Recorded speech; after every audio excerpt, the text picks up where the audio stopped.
We're going to shift to our last discussion of the day and would invite those panelists to come up. And this is on the all-important question of wood utilization. The way I explain this to people that don't live this reality is we are spending incredible amounts of public funding helping our forests become more resilient, but we know we have to incentivize economic activity in the forest in ecologically responsible ways if we're going to actually scale up the resilience work to the extent that we need to. And that has been a challenge to date.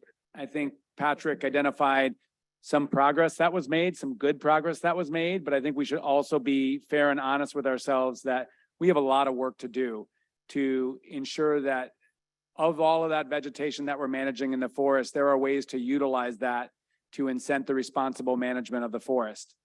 So Steve Frisch leads our Sierra Business Council, always an ally and a thought partner, a provocateur, and look forward to you convening a lively session here. Great. Thanks, Wade. Really appreciate it.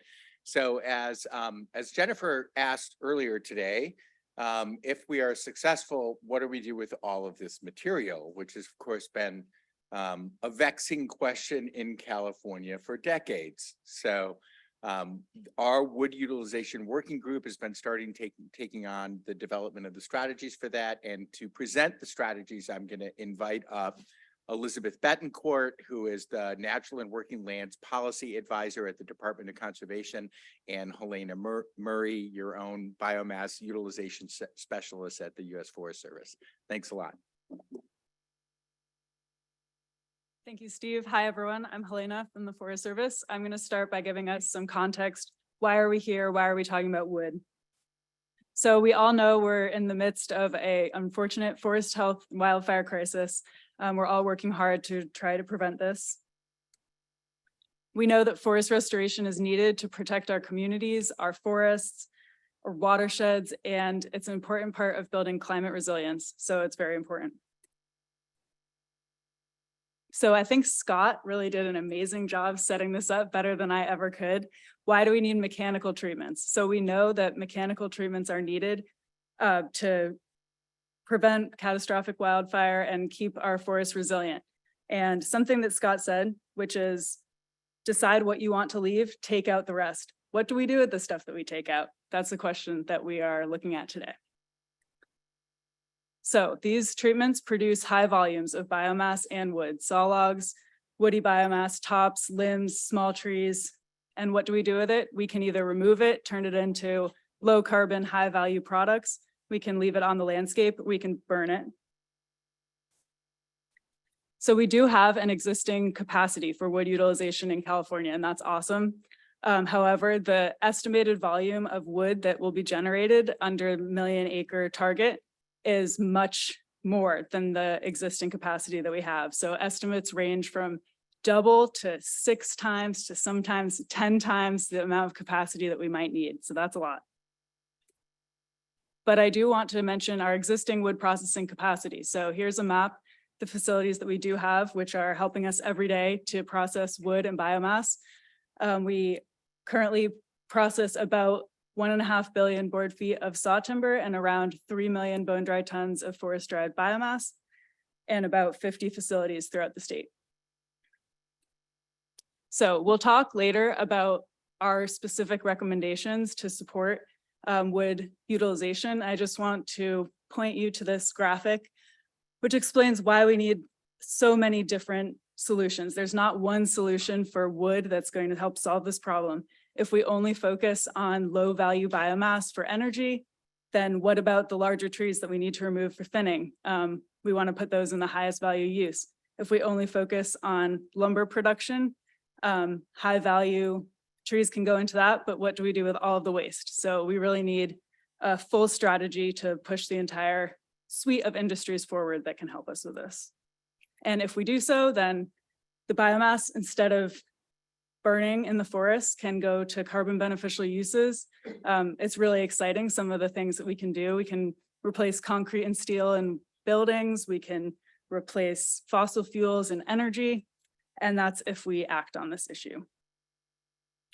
So we are not starting from scratch, as most of you know. There's been a lot of effort in California over the past long time on this. This is just a smattering of some of the agency and stakeholder and collaborative efforts that have gone into planning for biomass and wood utilization. And all of these have been, and more, there's more that are not in the slide. So if you wrote a different one, that's okay. It's also awesome. So we and the working group, we really built on these previous efforts, looking at what successes happened because of these, what gaps there still are, and given the current context, what do we need to do to push forward in the future to solve these issues? I'll pass it over to Elizabeth. Thank you, Helena. And thank you, task force leadership, and really excited to see so many partners out there. This is a really exciting time. So yeah, as has been mentioned a few times already in our gathering today, the state has invested a ton of money and time and expertise, as many of you non-state actors have, in utilization of woody biomass. So this is just a selection of some of the programs that are out there right now. CAL FIRE's Workforce and Business Development program, over 200 jobs have been created, nearly 6,000 people trained, and over 1 million tons of biomass will be coming out of the forest due to the investments of the Workforce and Business Development program. So great success there. OPR's woody biomass aggregation pilots, those are already starting on the ground. $5 million has been invested into folks on the ground, those doing the work, practitioners who are important partners to make sure this work gets done. iBank's Climate Catalyst Fund. This is a self-perpetuating fund providing flexible loan capital to address these market barriers. So in many cases, financial barriers is what's in the way of actually getting these businesses going and operating on the ground and utilizing, to Helena's point, that woody biomass that would otherwise rot or be burned in the forest. So we want to make sure that that fund is operational and continues. The DOC's biofuels pilot, we are currently, I'm from the Department of Conservation, we're currently spending $8 million. We're contracting for $8 million on the ground for planning projects, and that will be new technology, creating fuels, liquid fuel or hydrogen out of woody biomass. That's in rural communities. It's empowering sovereign nations, and it's creating partnerships, more partnerships with local practitioners.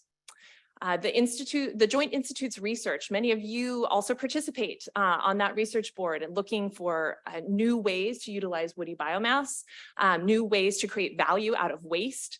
So that work is really important and is work the state is currently funding as well.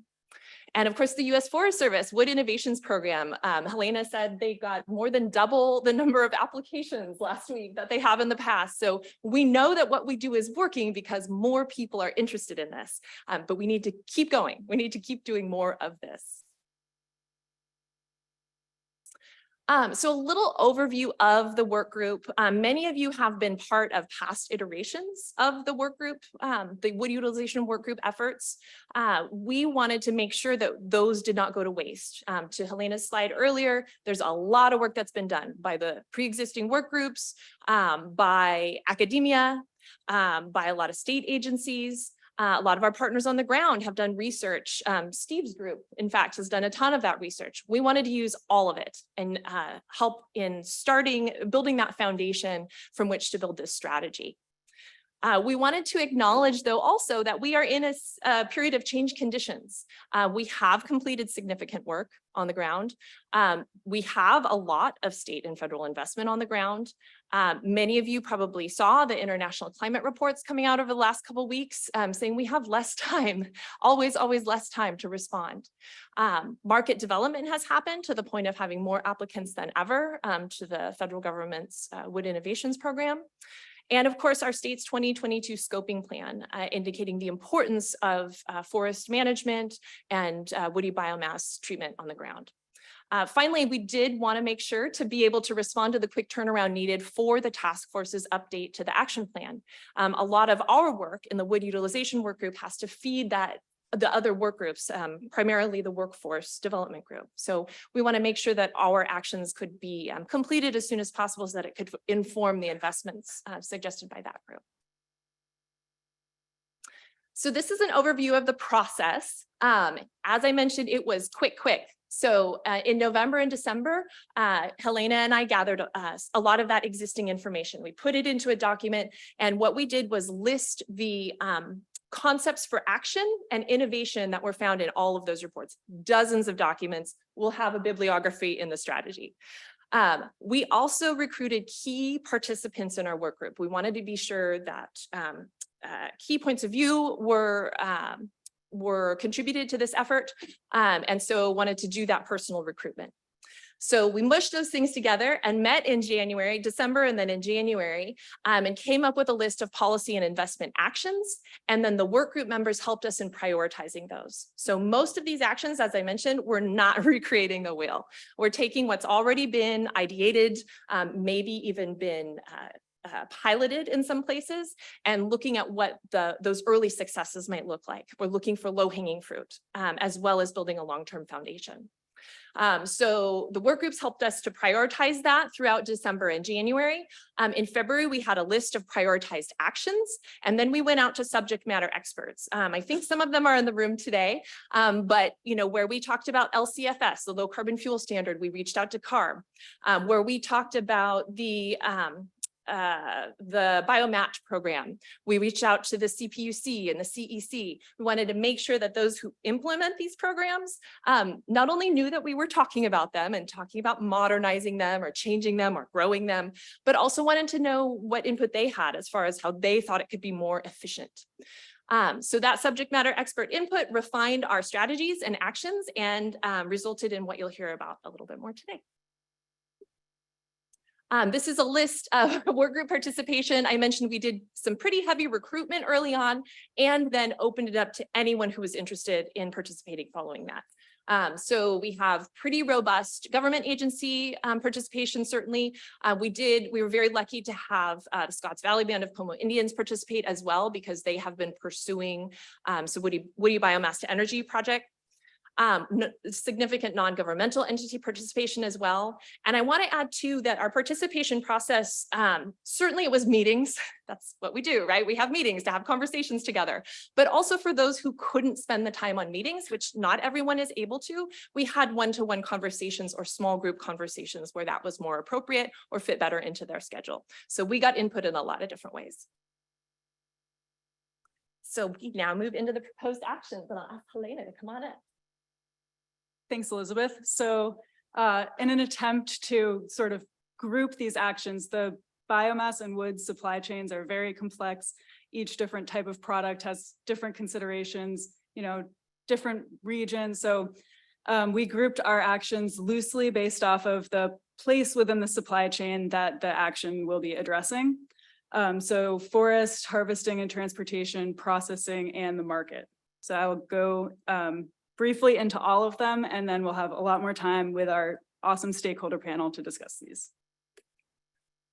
Oh no, there's supposed to be a picture. Okay, imagine a picture of a forest. All right, so we've all seen a forest before. Forest planning that we've been talking about sort of all day. So where do we do treatments? What kind of treatments do we do? That has a huge impact on what kind of wood is produced, what we can make out of that wood. So it's the backbone of this whole thing. It's where are we doing treatments and how much wood and what kind of wood are we going to be getting out of this? So some issues here. So if you want to build a business to use wood or expand your existing business, you want to know how much wood is there going to be? What's the volume, species, the quality? Will it be available over time? Is this a short-term or medium-term or long-term opportunity? Accessing the wood. So we might be doing a treatment, but how do I get the wood? So to address this, one of our proposed actions is to develop more geographically specific estimates of both biomass and sawlog volume availability associated with the forest restoration work that's actually being planned and implemented.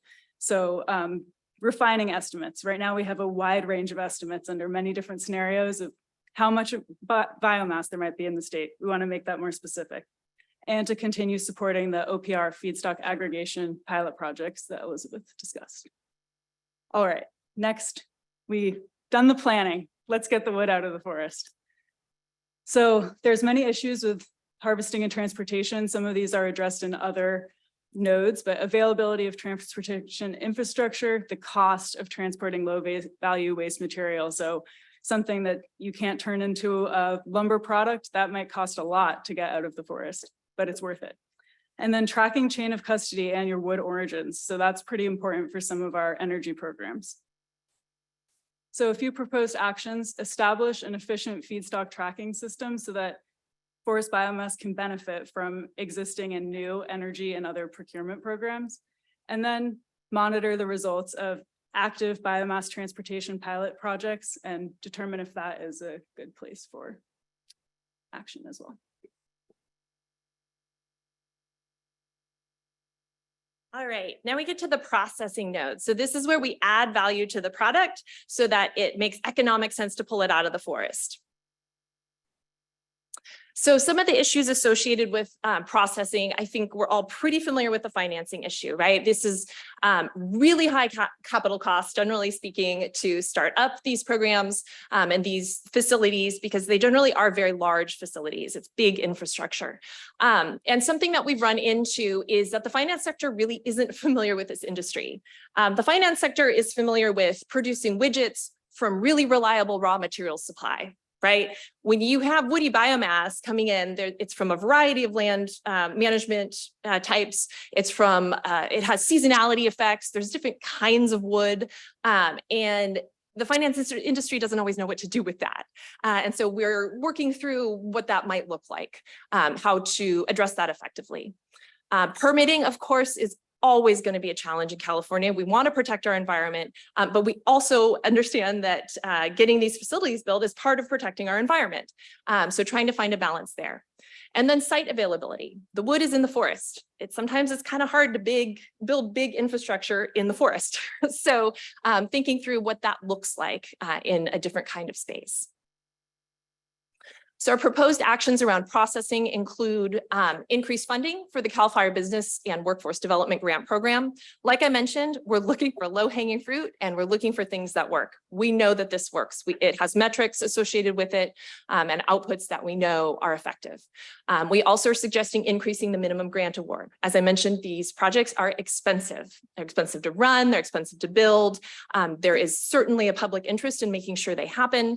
So we want to make sure that we can be as effective as possible and have the flexibility needed to implement that on the ground. We also want to be sure we're maintaining funding for things that we also know will work. The iBank Climate Catalyst Fund, we understand, was addressed in part of the budget shrinkage this year as part of our challenges from a budgetary standpoint, but it is an incredibly important component of making sure we're meeting our goals and objectives and fiscal commitments here in the state to this industry. We also are suggesting streamlining CEQA and improving CEQA support resources. So this is something that I think this industry has been talking about for a really long time. And we think that we found a couple of options that will help in moving this forward. The streamlined CEQA action item is around identifying historic sawmill and brownfield sites and making those open to new facility development with very minimal environmental permitting. And of course, that would have some protections for air districts that are out of attainment, making sure that we're protecting vulnerable communities as well. And then CEQA support resources, we want to establish a ombudsperson essentially at GoBiz, for example, to help in guiding woody biomass utilization industries through the permitting process here in the state and to be a central point of contact for them. We have a lot of resources about what the permitting process is and how to go through that process, but there are a ton of businesses coming into the state from outside California, and looking at a list of permits that you need from a list of agencies you're unfamiliar with is a little bit overwhelming. So we think that ombudsperson could be a really good idea. And then finally, the California Competes tax credit has been super effective in some of our high-tech industries, but has to date really not been utilized in the woody biomass industries. So we would love to see a set aside specifically in the California Competes tax credit for woody biomass utilization. And just keep in mind, when we're saying woody biomass utilization, a lot of people just hear energy. We're not talking about just energy. We're talking about all kinds of woody biomass utilization, cross-laminated timber, OSB, plywood, but of course, energy and fuels as well. All right, last one. So now we're talking about the market. So without any market or use for the material that we've processed and gotten out of the forest, We can't do any of this. So we have existing markets and new markets, and we're going to be looking at how to improve all of those.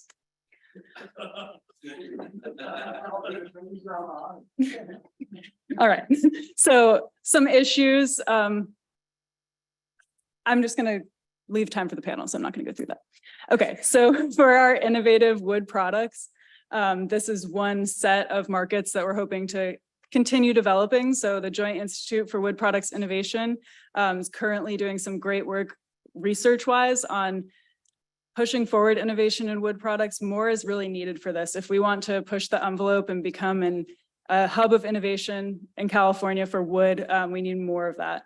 And then also building on past successes to support wood as a building material in California. And this can support our climate goals as well by lowering the carbon footprint of the building sector.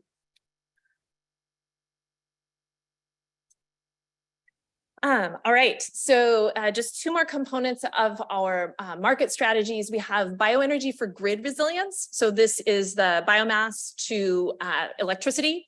We want to modernize the biomat program. This is the small facilities of 5 megawatts or less, delivering 3 megawatts or less to the grid. We want to modernize that program by removing barriers to adoption. It has been challenging, as many of you know. And then expand the BioRAM program. This is the biggest off-taker of biomass in the state right now, and growing that minimum procurement requirement will grow our biomass utilization by 850,000 bone dry tons of forest biomass immediately. So that is a real easy win, low hanging fruit. They have existing contracts that accommodate air quality conditions, and we also would like to stipulate that they would be operational in air districts that are in attainment with air quality rules as well. And then including recommendations in the SB 423 report for woody biomass-based energy, that clean, firm, reliable, dispatchable power to make our grid more resilient. And then support including woody biomass energy in microgrids, which is a proceeding going through the CPUC right now. Proposed actions in the emerging energy markets. So this is the non-electrical fuel or power, developing a low carbon fuel standard pathway. So this is the LCFS I mentioned earlier for forest biomass derived fuels, making sure that we continue to support forest biomass fuels business development and remove the barriers to wood-derived biomethane. This is the renewable natural gas that is now a mandated procurement requirement on our investor-owned utilities in the state. And we want to make sure that that is able to grow where it's reasonable and get that fuel to the power system. And finally, we're advocating for changes to the federal renewable fuel standard to allow California's waste biomass to qualify. Right now, biomass from our national forests or fuels made from biomass from our national forest doesn't always qualify for renewable fuel standard credits. So we want to be sure that continues or that is eligible in the future. So finally, we wanted to end up with some work group goals. Our goals have been at its foundation, which is the goals of the task force, certainly a resilient forest and economy.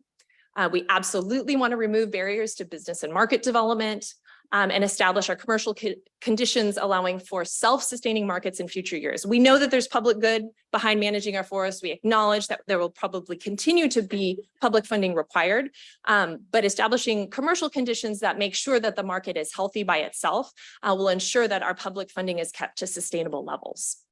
And finally, we want to be sure we're protecting communities and the environment.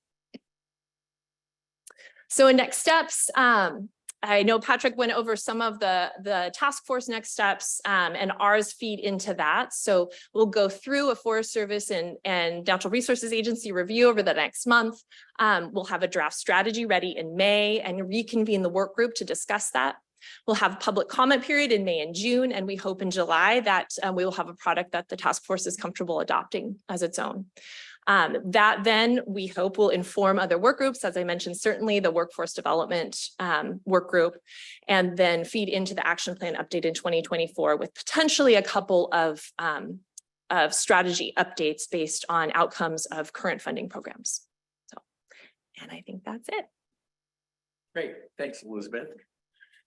They did yeoman's work facilitating our working group. Let me tell you, we were a little wild and woolly. So the panel today, all working on this issue for many years in California, incredibly experienced. My friend Julia Levin is the executive director of the Bioenergy Association of California and wrote the state's last bioenergy action plan in 2012. Matt Diaz is the president and chief executive officer of Cal Forests and is also the former executive officer of the California Board of Forestry, and I think might be the only registered professional forester on our panel right now. So which is, he looked at Dan, I know.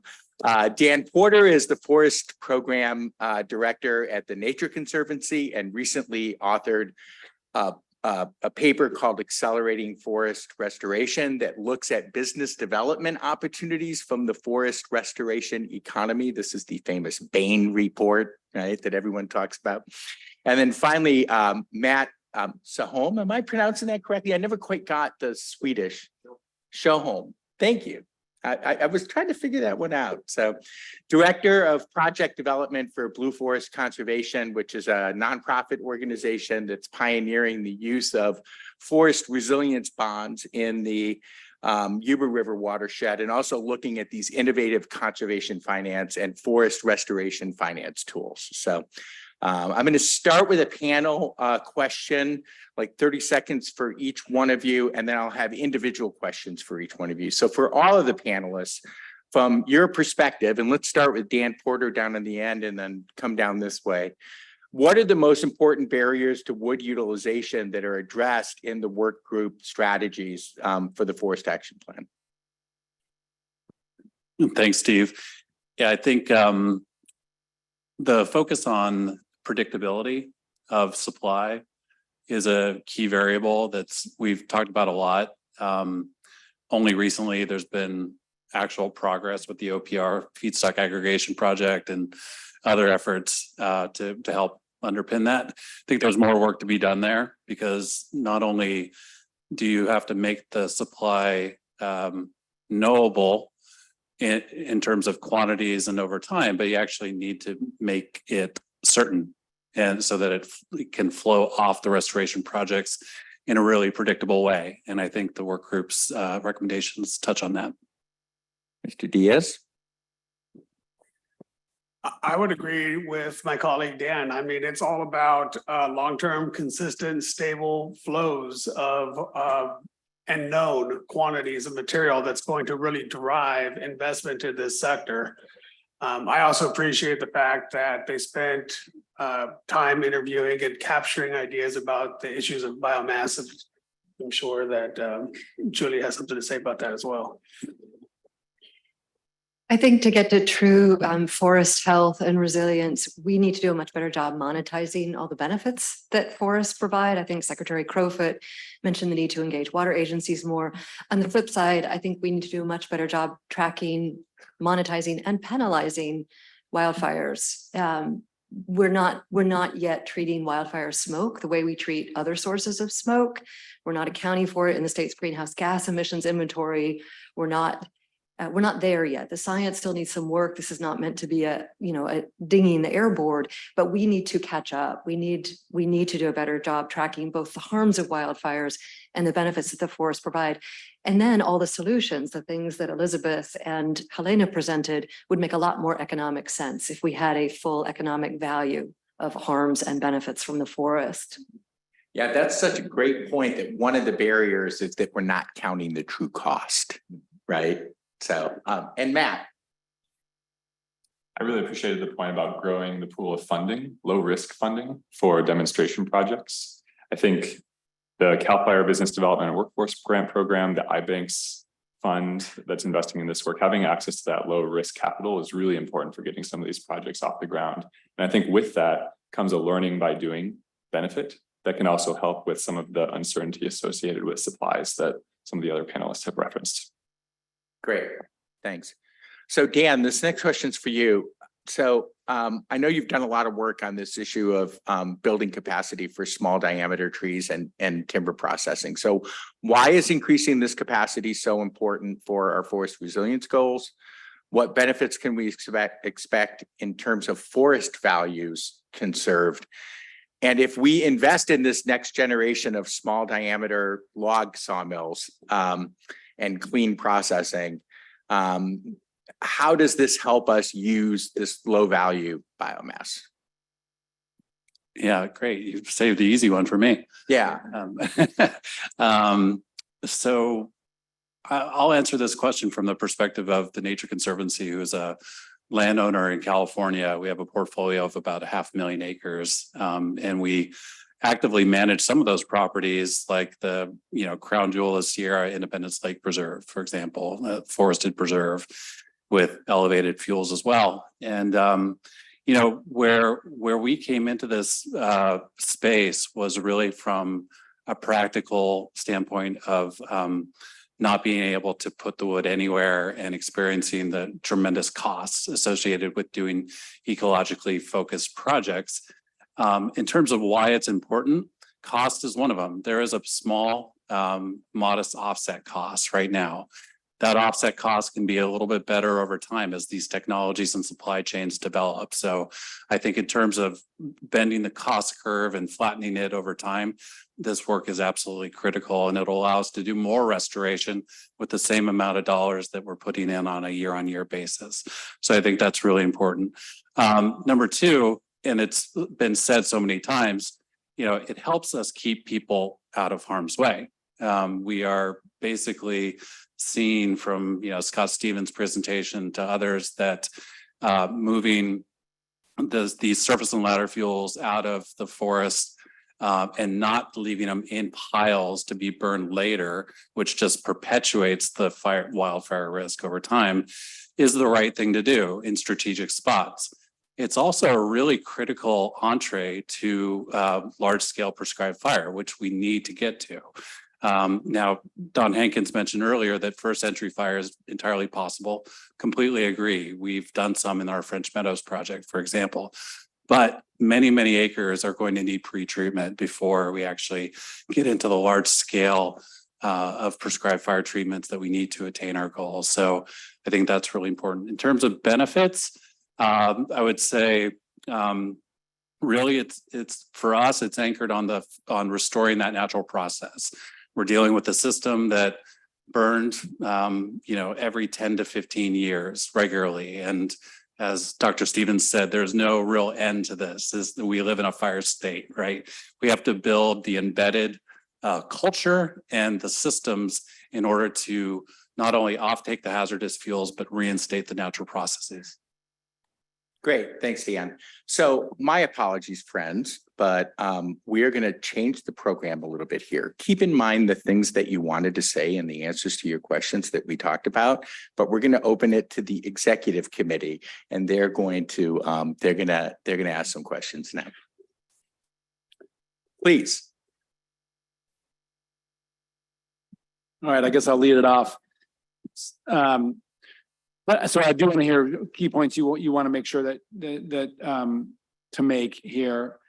I think what I'm excited about is it seems like this group has come together with renewed energy to identify really what we can do to move the needle, recognizing there's a lot of stuff underway already.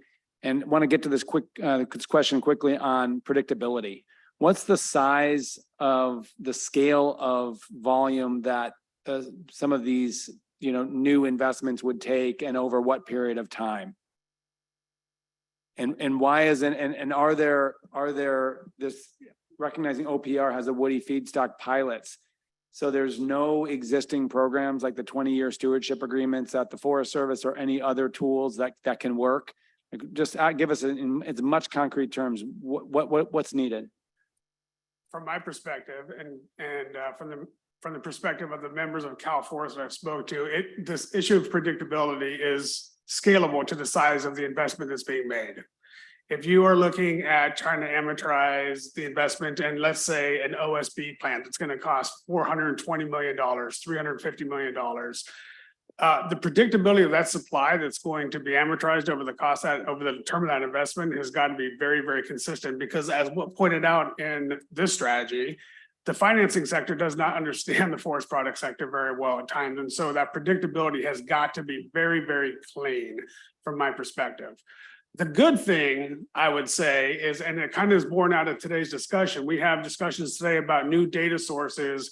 We have existing data sources, FIA data sources, so on and so forth, that's going to help with making determinations on quality, size, class, species, so on and so forth. And so that predictability, I think, over the course of time, even here in the very near term, is going to be easier to ascertain. Stewardship agreements from the perspective of the members of Cal Force, I suppose, and maybe myself, do not recognize or do not provide like the level of predictability that folks are looking for that are thinking about investing in new facilities. So while good, maybe there's opportunities in the future to build higher levels of contracting or different levels of contracting that would allow for 20-year and 30-year agreements for supply. Yeah, I would just say form should follow function. And as the previous panelist said, let's work from backwards. So let's, if we're gonna call it an issue and say we haven't addressed it, I want to challenge you to be really specific about what's needed and help us design that predictability. Because we all have talked about it as a problem, and my challenge is I'm 4 years into talking about it as a problem or a barrier and really don't know exactly what we need. So maybe we need, 4 different kinds of programs that recognize different levels of investment. And so I just think let's design what we think is needed to actually achieve the investment. I wanted to turn to Julia. Would you want to answer that? Well, yeah, I just want to ask a follow-up on that. So what you heard from Alan and the others is we don't have a good handle on what's planned. So if we don't have a good handle on what's planned, how does industry have a good handle on reliability of supply?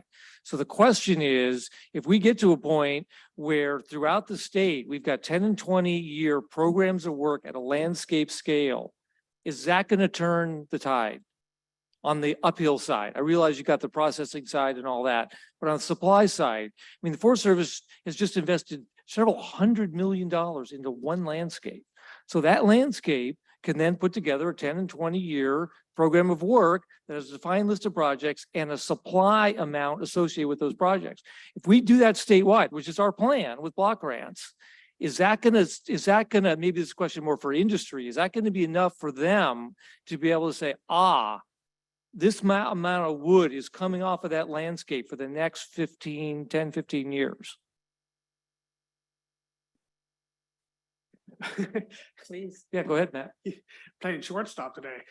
So I would suggest that the answer to the question is maybe, and that's not a great answer, because again, Patrick, if you're going to go out and invest in a facility, you want to have an agreement that's going to be durable. And it's got to be long-term, and it's got to you got to be able to say the bet that I'm taking is going to hopefully pay off. And without it being a solid, like theoretically planning an investment in large landscapes, sure, there is definitely value there. I'm not suggesting that there's not. But without there being some kind of obligation of some sort, that's where the problem lies. And that's where I think that, one of the questions that we were going to ask is, what can the state do here? Well, I would suggest this task force, while a state body, is represented by a myriad of stakeholders here, and we could work cooperatively to make that obligation trigger more solid to drive higher levels of investment as it relates to supply. There's also an issue, not just of predictability of supply, but also predictability of price. So for example, for biofuels, that issue of how do we know what the pricing is going to be of the end product, like based on the tier 1 pathway or whatever the pathway is for low carbon fuel standard is a big issue. But Julia, maybe you want to address this issue from the Bioenergy Association perspective.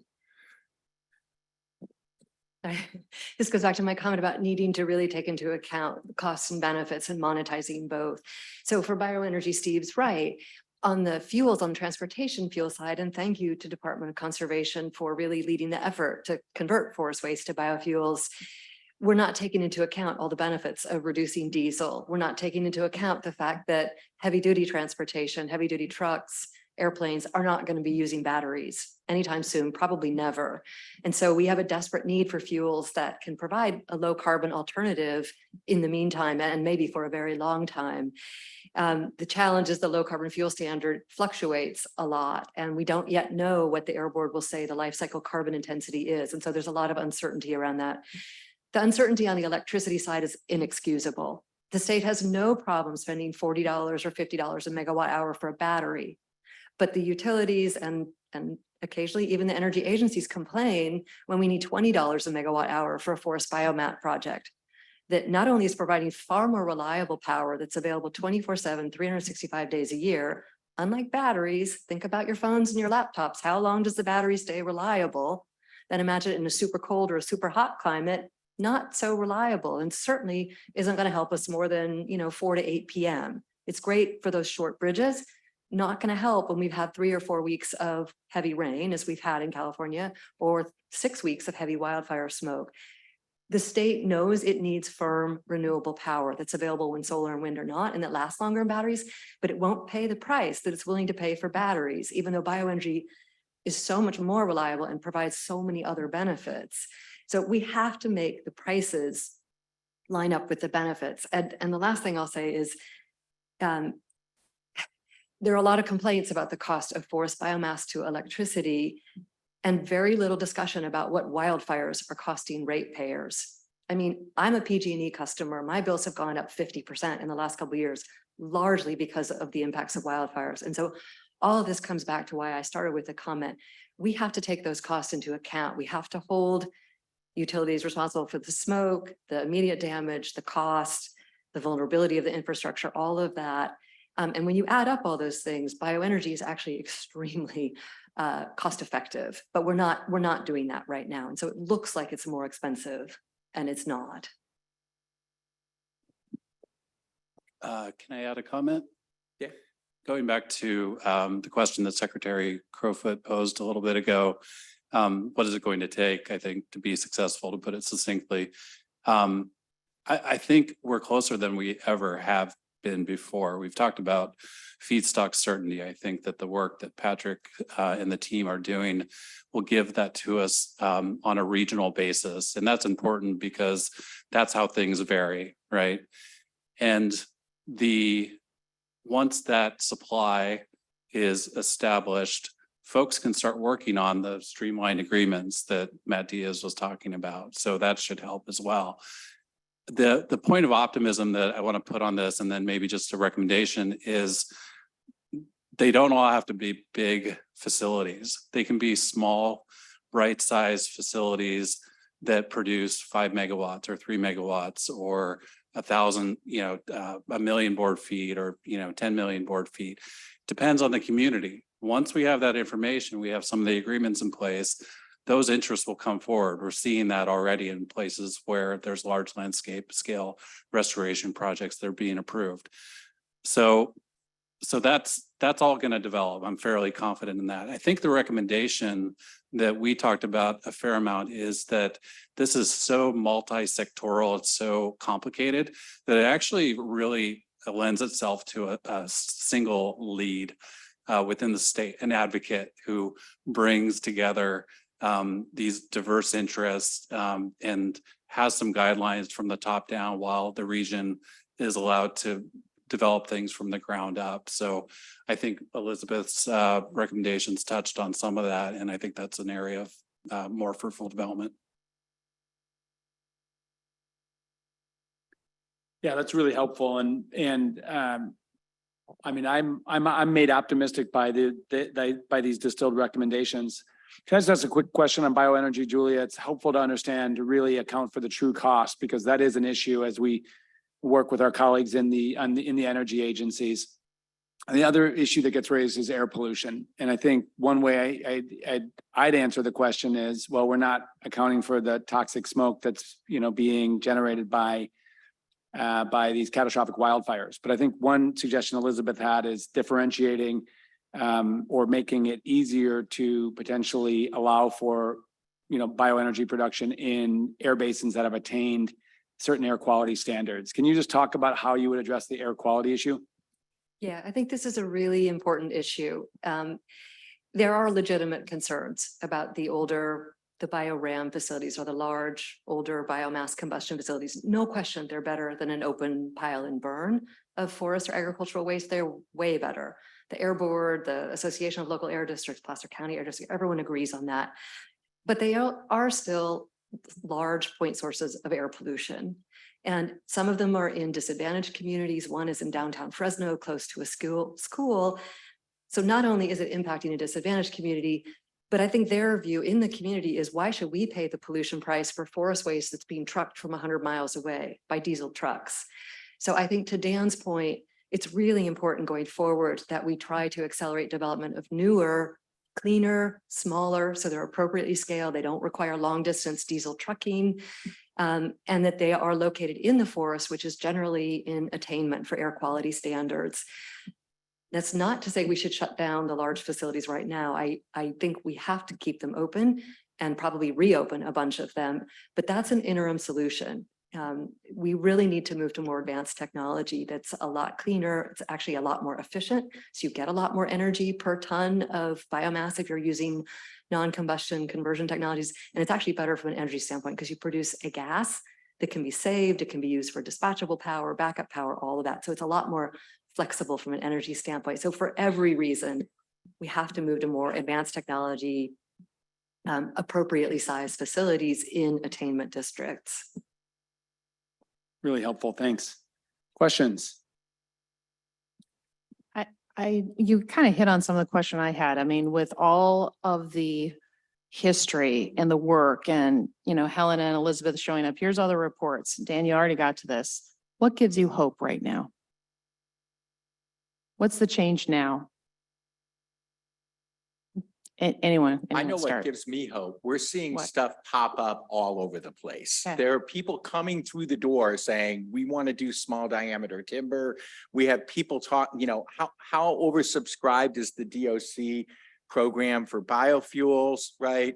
Like, how oversubscribed is the wood utilization program? There are people working on solving this problem. They need a point person and leadership from the state level to say, go, right? Go, Yeah. go. No. And that, like, Sorry, I'm saying that's a that really. really good thing. Like Blue Forest is a perfect example of that. I feel bad for Matt. He hasn't had a chance to talk, but oh my God, the work they're doing on bringing like public agency, smaller public agency investment to the table and private investment to the table. That's a shining example of what could be done in the state. So Matt, maybe at a high level, just talk about the model and how you see it scaling. I think something that we're focused on at Blue Forest right now is what Dan mentioned, the community scale solutions window. And I think in particular, integrated wood campuses. And the reason we're excited about this is because it's a diversified source of revenue streams. It supports the business model more than a single application or a single product focused wood plant. And it gives the ability to sort of take some of the complication out of biomass sourcing. You're not trying to source it one type of biomass, you're bringing it all to the plant and then finding multiple uses for that. So I think community scale is something that's really important to us right now. And I also just wanted to highlight, sort of connecting back to some of the landscape scale implementation work that we were speaking about a couple of hours ago, continuing to make investments and communicate that those investments are being made is another way to add energy to the conversation about certainty around supply. And so landscape scale planning efforts being funded, landscape scale projects being funded so that that biomass can be coming off the landscape. I'll be really quick. I think all of you give me hope. The leadership that we're seeing is extraordinary, coming from both the Biden and the Newsom administrations. And then the boots on the ground. I mean, the two women who have led our working group just are extraordinary. Elizabeth and Helena, they deserve a huge round of applause.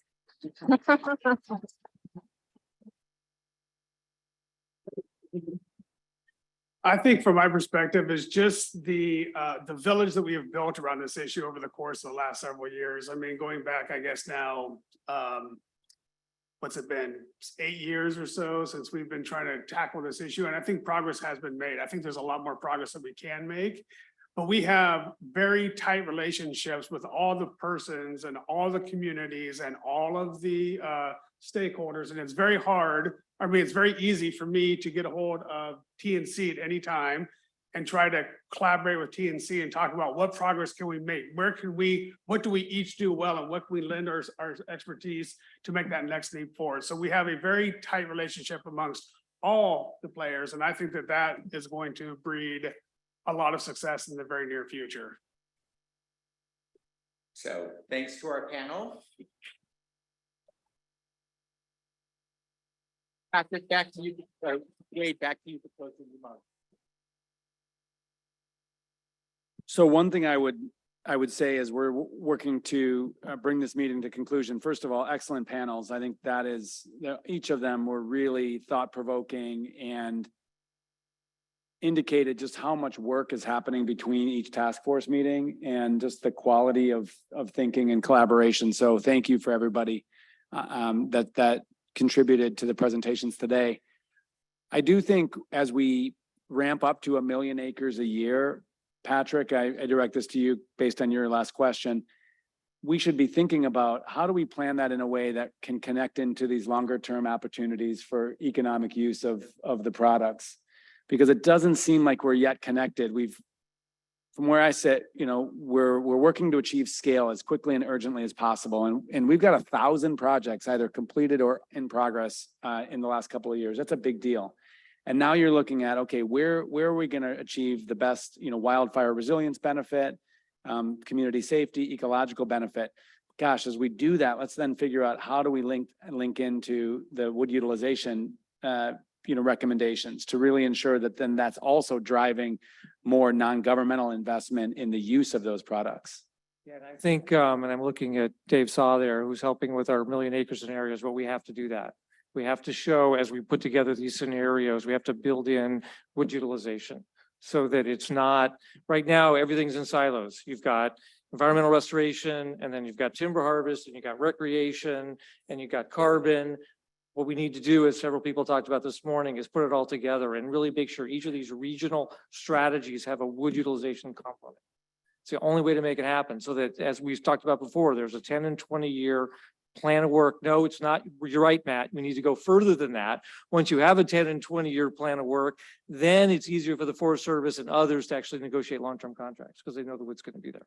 So I agree. We need to add, and if we had more time, add wood utilization to the panel you saw earlier on the building that into these regional strategies. Yeah, I mean, the other point I heard is that there are things that are working that we should, continue and augment. So the CAL FIRE, wood market grant program. I had the opportunity to help open a community sawmill outside of Greenville that was processing salvage timber from the Dixie Fire, and that was funded by CAL FIRE. So we need to recognize that a lot of these solutions are coming up from communities, and we should be funding them. But then we should be asking the question about what are the big policy levers that are going to achieve, scale?